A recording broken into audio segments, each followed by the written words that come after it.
بنگلہ دیش کی پولیس اور آرمی اسٹوڈنٹس کے پیچھے پڑی ہوئی ہے۔ کہیں پولیس وینز اسٹوڈنٹس کے اوپر سے گزرتی ہوئی دکھائی دی تو کہیں ہیلی کاپٹرز کو یونیورسٹی کی چھتوں پر لینڈ کرتے دیکھا گیا۔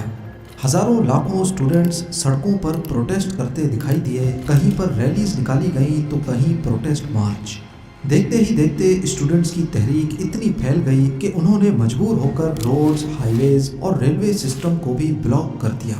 نوبت یہاں تک آ پہنچی کہ بنگلہ دیش کی سرکار نے پولیس کے ساتھ ساتھ آرمی کو بھی اسٹوڈنٹس کے مد مقابل لا کھڑا کیا۔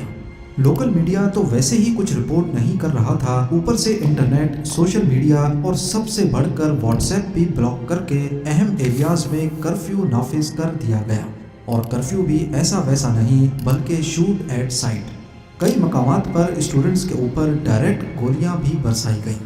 200 سے زیادہ نہتے اسٹوڈنٹس مارے گئے، کئی ہزار زخمی اور بے شمار اسٹوڈنٹس کو اریسٹ کر لیا گیا۔ اس سب کے ساتھ ساتھ اتنے دنوں تک ملک شٹ ڈاؤن رہنے کی وجہ سے بنگلہ دیش کو $2 بلین سے زیادہ کا نقصان ہو چکا ہے۔ اتنا سب کچھ ہونے کے بعد سب کے ذہن میں ایک ہی سوال منڈلا رہا ہے کہ بنگلہ دیش میں آخر یہ سب کیوں ہو رہا ہے۔ اس سب کی شروعات 5 جون 2024 کو ہائی کورٹ کے ایک فیصلے کے بعد سے ہوئی، جب انہوں نے بنگلہ دیش سول سروسز میں کوٹا سسٹم کو واپس سے بحال کر دیا۔ شروعات میں کچھ پیسفل پروٹیسٹ دیکھے گئے، لیکن اس کے بعد عید کی چھٹیاں آنی تھیں، اسی وجہ سے ملک بھر میں پروٹیسٹ پوسٹ پون کر دیے گئے۔ عید کے بعد اسٹوڈنٹس نے دوبارہ سے پروٹیسٹ شروع کیے، اور اس بار یہ کچھ زیادہ سیریس تھے۔ انہوں نے روڈز بلاک کیے اور کوٹا سسٹم کو ختم کرنے کی ڈیمانڈ ظاہر کی۔ ویسے تو پروٹیسٹ کا مقصد کوٹا سسٹم کا خاتمہ تھا، لیکن دیکھتے ہی دیکھتے اس میں اور بھی کئی وجوہات شامل ہو گئیں۔ بنگلہ دیش میں عوامی لیگ پارٹی کی گورنمنٹ ہے، اور اسی پارٹی کا ایک اسٹوڈنٹ ونگ ہے جس کو شاطرہ لیگ کہا جاتا ہے۔ شاطرہ لیگ کے ممبرز نے پروٹیسٹ کرنے والے اسٹوڈنٹس پر کئی مقامات پر حملے کیے، اور وہ بھی پولیس کی سپورٹ سے۔ اس معاملے پر اسٹوڈنٹس جو پہلے صرف کوٹا سسٹم کے خلاف پروٹیسٹ کر رہے تھے، ان میں غصے کی ایک لہر دوڑ گئی۔ ساتھ ہی ساتھ کئی مقامات پر آرمی نے UN کی گاڑیوں کو پروٹیسٹرز کے خلاف استعمال کیا، جس سے یہ سمجھا گیا کہ شاید یونائٹڈ نیشنز بھی اس سب میں ملوث ہے۔ جب یہ خبر انٹرنیشنل میڈیا پر چلی تو پوری دنیا میں یونائٹڈ نیشنز کا ایک برا امپریشن گیا، اور UN نے بنگلہ دیش سے ایسا کرنے کی وجہ طلب کی۔ معلوم پڑا کہ کچھ گاڑیاں UN مشن کو رینٹ کی گئی تھیں، لیکن ان پر سے لوگو نہیں ہٹایا گیا تھا۔ ابھی پروٹیسٹرز کا غصہ تھما ہی نہیں تھا کہ 14 جولائی 2024 کو بنگلہ دیش کی پرائم منسٹر شیخ حسینہ نے کچھ ریمارکس دیے، جس نے معاملے کو مزید گمبھیر بنا دیا۔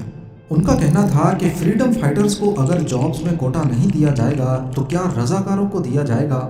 پرائم منسٹر کے اس بیان نے تو جیسے آگ سی ہی لگا دی، لیکن اس بیان کی اصل ویلیو آپ کو تب سمجھ آئے گی جب آپ کو فریڈم فائٹرز اور رضاکار کے بارے میں علم ہوگا۔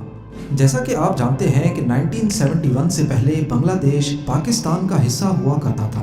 اس وقت اس کو ایسٹ پاکستان، جبکہ آج کے پاکستان کو ویسٹ پاکستان کہا جاتا تھا۔ ایسٹ اور ویسٹ پاکستان دونوں کو انڈیا نے ڈیوائیڈ کیا ہوا تھا۔ ان دونوں میں فاصلہ بھی کافی زیادہ تھا، اور دونوں کے بیچ ریلیجن کو چھوڑ کر کافی سارے ڈفرینسز پائے جاتے تھے، جس میں لینگویج کا فرق سب سے بڑا تھا۔ ایسٹ پاکستان یعنی کہ بنگلہ دیش میں شیخ مجیب الرحمان کی عوامی لیگ کا کافی زیادہ ہولڈ تھا، جبکہ ویسٹ پاکستان میں مختلف پولیٹیکل پارٹیز موجود تھیں۔ اس وقت پاکستان میں مارشل لا لگا ہوا تھا، اور جنرل یحییٰ خان جو اس وقت چیف مارشل لا ایڈمنسٹریٹر تھے، ان کی ذمہ داری تھی پاکستان میں جنرل الیکشنز کروانے کی۔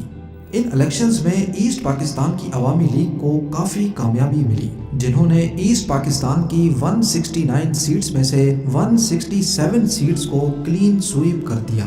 اب پاکستان کی نیشنل اسمبلی کی ٹوٹل سیٹس ہی 300 تھیں، جن میں سے 167 یعنی کہ آدھی سے بھی زیادہ سیٹس ایسٹ پاکستان کی عوامی لیگ لے چکی تھی، جس کا مطلب تھا کہ عوامی league national assembly of Pakistan میں اپنی گورنمنٹ آسانی سے بنا سکتی تھی۔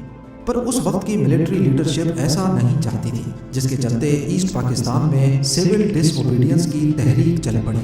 7 مارچ 1971 کو شیخ مجیب الرحمان نے اپنی اسپیچ میں پاکستان سے علیحدہ ہونے کا اشارہ دے دیا، اور 23 مارچ کو پہلا بنگلہ دیشی فلیگ ایسٹ پاکستان کے کافی گھروں پر لہرایا گیا۔ اس کا نتیجہ یہ ہوا کہ ایسٹ پاکستان میں ایک ملٹری آپریشن لانچ کیا گیا جس کا مقصد ایسٹ پاکستان کو ویسٹ پاکستان سے الگ ہونے سے روکنا تھا۔ بنگلہ دیش کی آزادی کی یہ جنگ اگلے 9 مہینے تک چلتی رہی، جس میں ایسٹ پاکستان میں ملٹری کی کچھ یونٹس نے پاکستان سے الگ ہو کر آزادی پانے کے لیے اپنی الگ فورس بنا لی، جس کو بنگلہ دیش فورسز، مکتی باہنی یا پھر فریڈم فائٹرز بھی کہا جاتا ہے۔ دوسری طرف بنگلہ دیش میں ہی موجود وہ گروپ جو ویسٹ پاکستان کو سپورٹ کرتا تھا ان کو رضاکار کہا جاتا ہے۔ اس جنگ کے آخری 2 ہفتوں میں بنگلہ دیش کو انڈیا کی سپورٹ بھی حاصل ہو گئی اور یوں ایسٹ پاکستان ویسٹ سے الگ ہو کر بنگلہ دیش بن گیا۔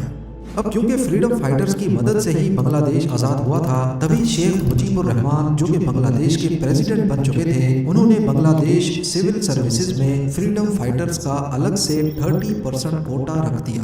1997 میں یعنی کہ لبریشن وار کے 26 سالوں کے بعد بنگلہ دیش سول سروسز میں فریڈم فائٹرز کی ریکروٹمنٹ کافی کم ہو گئی، جس کے چلتے گورنمنٹ نے یہ کوٹا صرف فریڈم فائٹرز نہیں بلکہ ان کے بچوں کے لیے بھی بڑھا دیا، اور پھر 2010 میں فریڈم فائٹرز کا کوٹا ان کے پوتے پوتیوں کے لیے بھی ایلیجیبل کر دیا گیا۔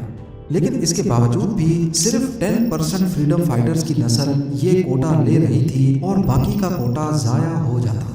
اب پورے ملک میں جو لوگ میرٹ پہ محنت کر کے سول سروسز کی جاب حاصل کرنا چاہتے ان کا کوٹا 44% تھا اور وہ بھی اب کم پڑنے لگا۔ تو یہ چیز اسٹوڈنٹس کو کافی خراب لگتی کہ ہم اتنی محنت کرنے کے بعد بھی میرٹ کے 44% کوٹا میں بھی نہیں آ سکتے، جبکہ فریڈم فائٹرز کا خاندان کچھ نہ کر کے بھی آسانی سے گورنمنٹ جاب حاصل کر سکتا ہے۔